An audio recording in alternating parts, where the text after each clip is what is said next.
Qu'est-ce qui fait qu'un même passage, selon l'interprétation, semblera si différent?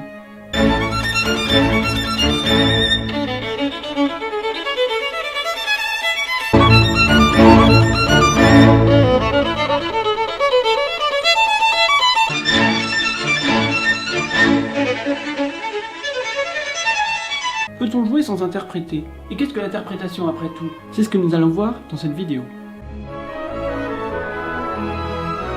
Chacun a sa sensibilité, son parcours, son tempérament et son imagination. Donc il semble impossible de jouer une œuvre sans y rajouter notre personnalité dans la foulée.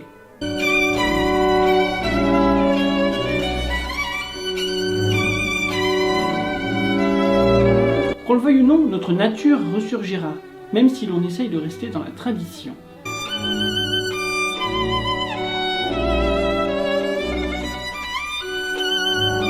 Et c'est très bien ainsi, car quel intérêt de jouer tous la même chose pour le jouer de la même façon? C'est très souvent les mêmes programmes qui sont proposés. Le concerto de Tchaïkovski ou les 4 saisons de Vivaldi sont joués un nombre incalculable de fois par an.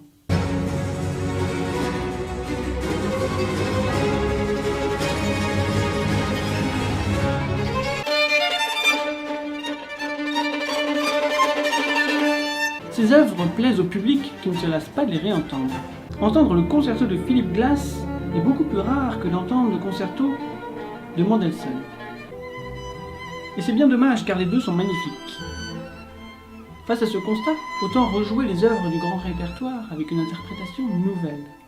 Ne pas chercher à suivre la tradition mais revenir inlassablement au manuscrit lorsqu'on y a accès. De la main du compositeur, la façon dont sont écrites les phrases nous donne des indications sur le phrasé qu'il souhaitait, ce qui n'est pas le cas avec une partition imprimée.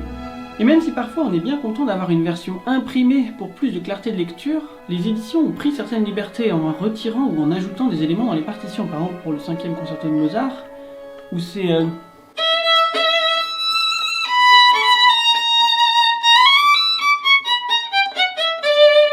vraiment avec des points. Et elles ont rajouté des traits à la place des points. Elles ont remplacé les chevrons par des traits en fait.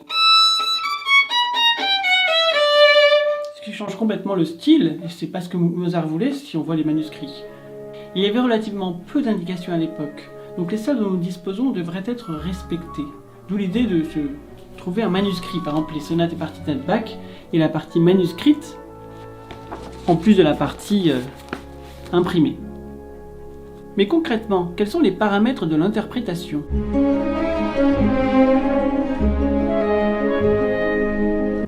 Le premier paramètre de l'interprétation, c'est le tempo, car même lorsqu'il est indiqué précisément, il variera. Il est également intéressant de noter que les termes italiens, allegro, andante, largo, n'indiquent pas seulement le tempo, mais également le caractère. Allegro signifie joyeux en italien, andante indique une marche. Le tempo est comme une valise dont on ne peut prévoir la taille sans connaître notre destination. Ainsi, notre tempo s'adapte à l'acoustique de la salle, car la diffusion du son dans la salle change selon l'acoustique. Dans une acoustique réverbérante, un tempo plus lent laissera aux notes précédentes le temps de s'évaporer dans l'espace pour laisser la place aux suivantes. Dans une acoustique plus sèche, le tempo devra être plus rapide pour maintenir la connexion entre les notes. Le tempo varie aussi en fonction du tempérament du musicien.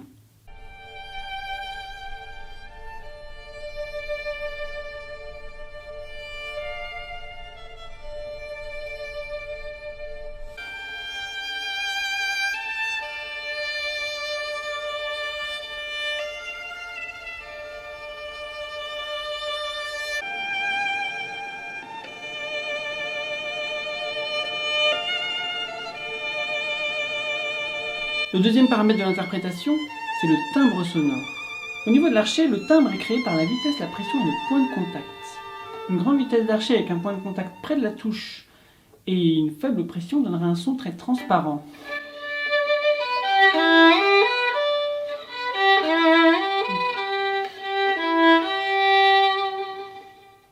Assez aérien, alors que si on se rapproche du chevalet, on rajoute de la pression et qu'on garde cette vitesse, ça fera un son beaucoup plus dense. Bon, j'ai aussi changé un peu le vibrato, mais c'est quelque chose où tout est lié en fait. Donc on peut vraiment varier les couleurs comme une palette de peinture.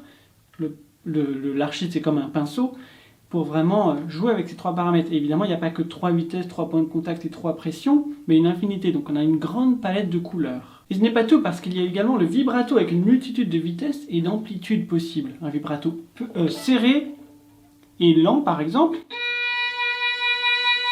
Un vibrato serré et rapide. Un vibrato large et lent. Très rarement, pour ainsi dire jamais employé. Et un vibrato rapide et large.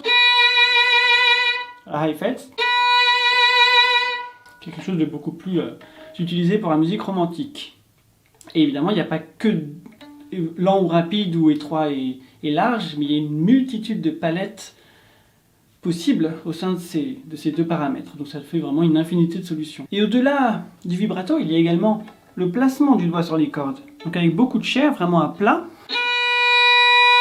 ou plus arrondi, avec plus au niveau presque du bout du doigt. Donc on aura moins de timbre. Donc personnellement, je le préfère plus plat. Et après, il y a aussi l'angle. Vraiment le doigt face ou le doigt un peu plus vers le côté. Donc personnellement, je le préfère de face. Mais on peut jouer avec ça pour changer les timbres. Il y a également la pression. Donc pareil, on conseille de ne pas avoir trop de pression de doigt. Si vous avez vu ma vidéo sur Vengerov, il parle de ça, d'avoir une main vraiment très souple quand on trille. On ne fait pas de pression. Donc ça devrait rester pareil. Quoi qu'on joue, on ne devrait jamais avoir de pression de doigt. Mais pareil, on peut quand même varier un petit peu, plus ou moins de pression, d'asseoir le son ou au contraire de rester plus en suspens. Je ne peux pas tout couvrir dans ces vidéos qui ne sont que la partie émergée de l'iceberg. Pour découvrir la partie immergée, rejoignez mes emails privés gratuits où chaque mercredi je partage mes meilleures idées. C'est le premier lien dans la description. Le troisième paramètre de l'interprétation, c'est le phrasé. À nouveau, il y a une quantité presque infinie de possibilités, d'où l'importance de bien définir clairement les notes importantes et les notes de passage. Les notes importantes sont comme les notes aimantées, qui attirent toutes les autres vers elles. Donc ça donne une direction pour la phrase. Donc il faut définir clairement quelles notes sont les notes aimantées, vers quelles notes on se dirige, et quelles notes sont les notes de passage. Ça nous guidera également pour l'articulation et le vibrato et toutes ces choses. Comment timbrer. Une note importante sera peut-être plus vibrée, plus soutenue qu'une note de passage.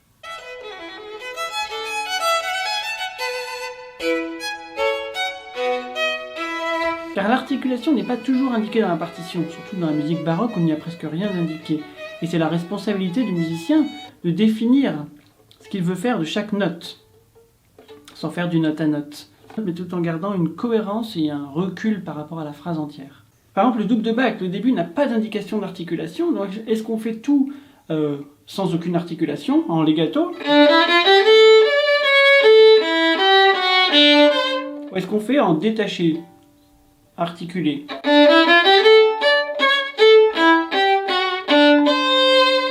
Et pareil, le vibrato. Est-ce qu'on vibre ou est-ce qu'on vibre pas? Parce qu'il y a beaucoup de gens qui disaient qu'à l'époque baroque, on ne vibrait pas. Donc est-ce qu'on fait... Oui. C'est des choix personnels à prendre, parce que Bach, que voulait Bach, on n'en sait rien. Et même aujourd'hui, où les compositeurs contemporains indiquent davantage dans les partitions, il est impossible de tout indiquer. Il y aura toujours une part de responsabilité de l'interprète, et une interprétation différente selon les personnes. Au siècle dernier, les démanchés étaient clairement plus audibles. Et j'aimais bien cette touche personnelle. Pour moi, un démanché audible rajoute beaucoup de profondeur. Par exemple, sans démancher, ça change. C'est plus du tout la même chose, on change de phrasé. Donc le démanché, c'est dommage de les rendre inaudibles, parce que c'est une même phrase avec un démanché audible.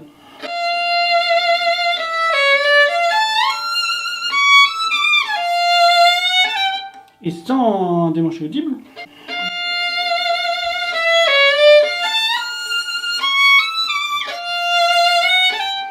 D'un coup, il manque ce petit relief, en tout cas cette individualité.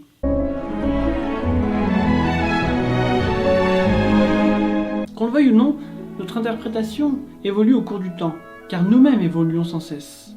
Et même s'il est impossible de refaire à l'identique ce que nous avons fait la veille, ni de jouer comme quelqu'un d'autre, l'interprétation est de plus en plus codée et figée.